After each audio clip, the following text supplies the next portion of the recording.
Austin Price, Mike Ekeler has gone to Nebraska. Tennessee has an opening for a special teams coordinator and outside linebackers coach, Leo's coach.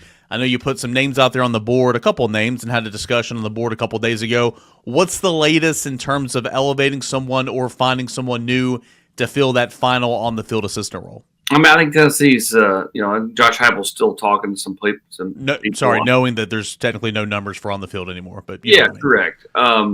As far as the special team spot, I think Josh Heupel's still looking and talking to different people. He talked to T.J. Weist at the end of the week. Heard it was a good, positive, kind of a phone interview.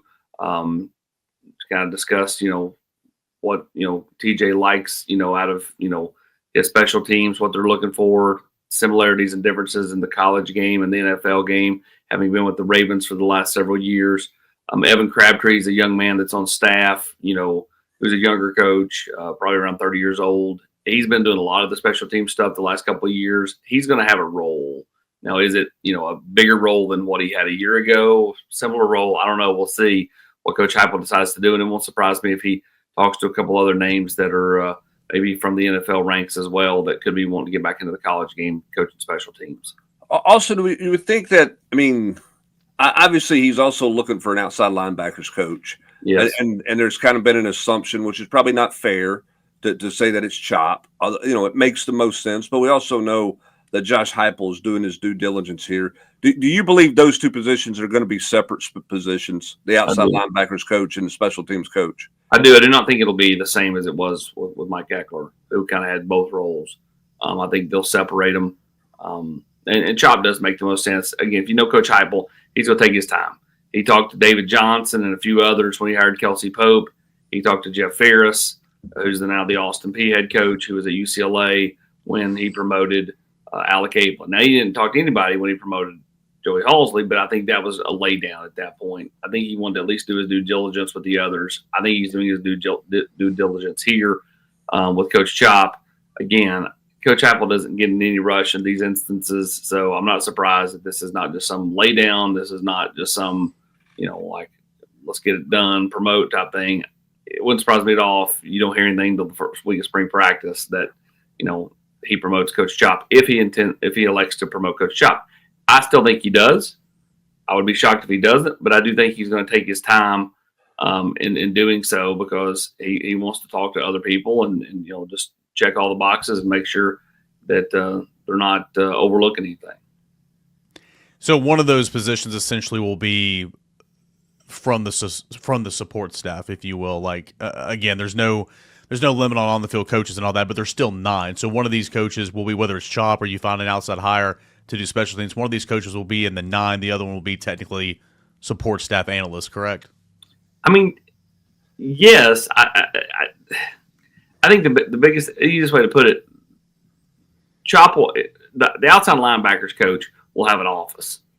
The special teams person will be in the bullpen with all the other QCs and GAs. But as far as like their roles on the team, it'll be like if he hired TJ Weist, and I don't know if he will or not, but he's at least talked to him. He will be handling special teams much like Rodney Garner coaches defensive line, right? He just won't have an office. Unless they build him one, which is they build him one. That's right.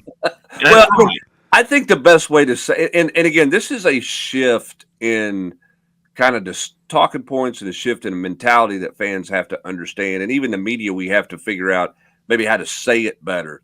The only limitation is on the number of people that can be on the road recruiting. Yep. He could have 20 quote full-time assistants. He just can't put 20 of them on the road recruiting. So the notion is not that it's an analyst or support staff.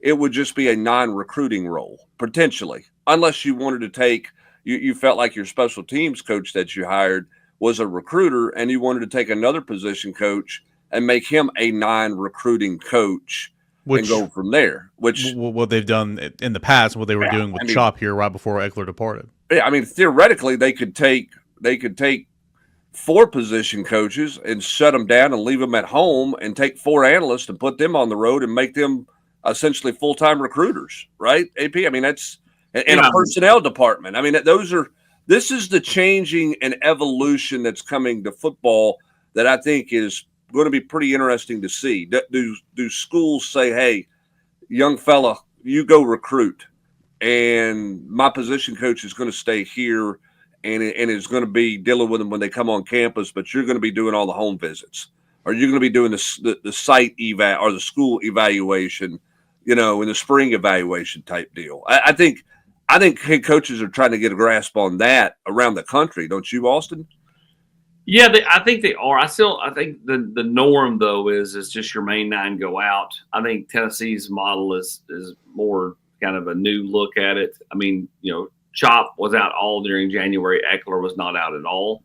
And I think had Max still been here, he would have been out during January, and somebody else would have been off the road. I think Josh Heupel's doesn't make a lot of staff changes, and so like if he has somebody like a Max or a Chop that resonate with the recruits, I think he's willing to put them out there on the road, to give them a little bit more responsibility. I think they end up getting a little bit more pay, and they're just a little bit more part of the overall, team of the coaching staff.